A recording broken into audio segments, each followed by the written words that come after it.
마태복음 20장 1절에서 16절입니다. 키워드는 포도원 주인의 고용, 은혜 아니면 은혜의 여정입니다.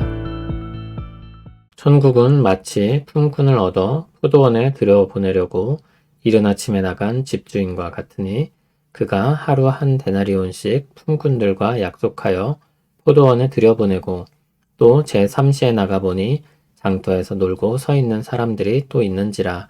그들에게 이르되 너희도 포도원에 들어가라. 내가 너희에게 상당하게 주리라 하니 그들이 가고 제6시와 제9시에 또 나가 그와 같이 하고 제11시에도 나가보니 서 있는 사람들이 또 있는지라. 이르되 너희는 어찌하여 종일토록 놀고 여기 서 있느냐. 이르되 우리를 품꾼으로 쓰는 이가 없음이니이다.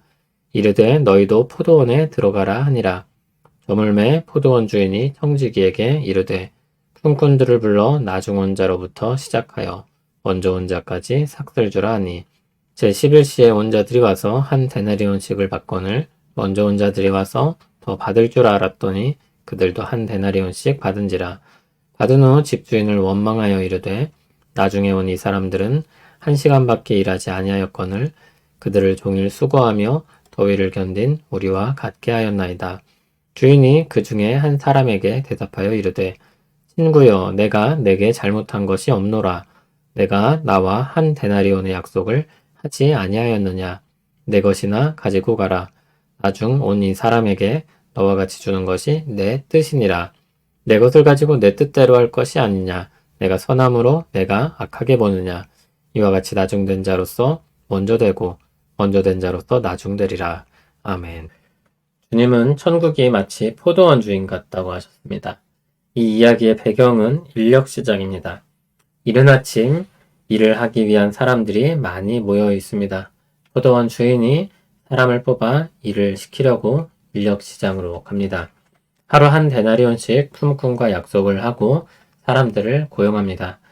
주인은 이른 아침 오전 6시에 나갔지만 제3시, 즉 우리 시간으로 오전 9시에 또 나갑니다. 가보니 일을 구하지 못한 사람이 또 있습니다. 주인은 상당한 품삯을 약속하고 포도원으로 그들을 들여보냅니다. 여기 상당하다는 말은 정당하게 또는 걸맞게로 바꿨을 수 있는 말입니다. 주인은 제6시와 제9시, 그러니까 12시와 오후 3시에도 나갔습니다. 마지막으로 제11시, 즉 오후 5시에도 나갔습니다. 주인은 마지막으로 사람들을 뽑으면서 왜 종일 일을 하지 않느냐고 물었습니다. 일꾼들은 자신들을 고용해주는 사람이 없다고 했습니다. 아마 아무에게도 선택받지 못할 만한 처지였던 것 같습니다. 주인은 오후 5시까지 일꾼을 고용했습니다. 당시 정황에서 일반적인 퇴근 시간인 오후 6시를 퇴근 시간으로 본다면 퇴근 시간 1시간을 남겨두고 사람들을 데려온 것입니다. 일이 익숙해질 때쯤 되면 일은 끝날 것입니다. 일과를 마치고 주인은 청지기를 시켜 각 사람들에게 품삯을 줍니다.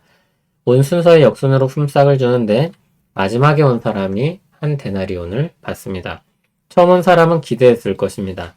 저 사람도 한 데나리온이라면 나는 대체 얼마를 줄까?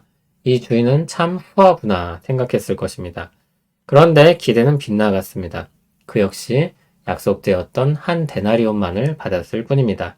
약속된 것을 받았지만 손해보는 느낌입니다. 그는 주인을 원망했습니다. 자신들은 이른 아침에 와서 더위를 견뎌내며 종일 수고했다고 했습니다. 주인의 대답이 무엇입니까? 잘못한 것이 없다. 이유가 무엇입니까?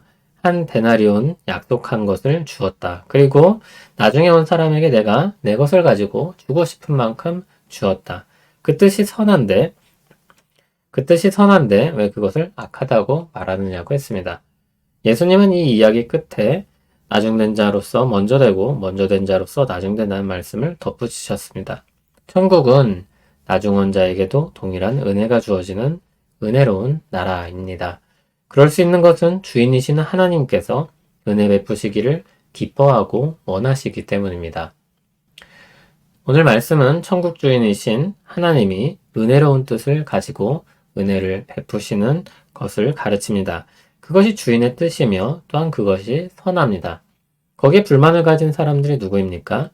주인의 마음에 공감하지 못하는 사람들입니다. 자신이 좀 더 낫다고 생각하는 사람들입니다. 그러나 그들 모두 주인이 택하여 불려온 사람들이고 모두 상당한 보상을 받았습니다. 공평하고 합리적인 것은 좋은 것입니다. 일한 만큼 보상을 받는 것도 합당한 것입니다. 그런데 주인이 그 이상의 선을 베풀어 자신의 것을 임의로 더 나누어 주려고 할 때 누가 그것을 무엇이라고 할 수 있겠습니까?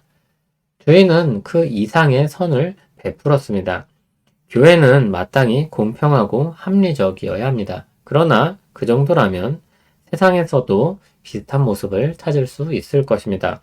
공정한 정도에 만족하고 머무른다면 아무도 천국에 넘치는 은혜를 보지 못할 것입니다. 뒤집어 생각하면 은혜의 원리가 아니면 누가 교회에 합당한 사람이라고 할 수 있겠습니까? 성찬에는 누가 참여할 수 있겠습니까?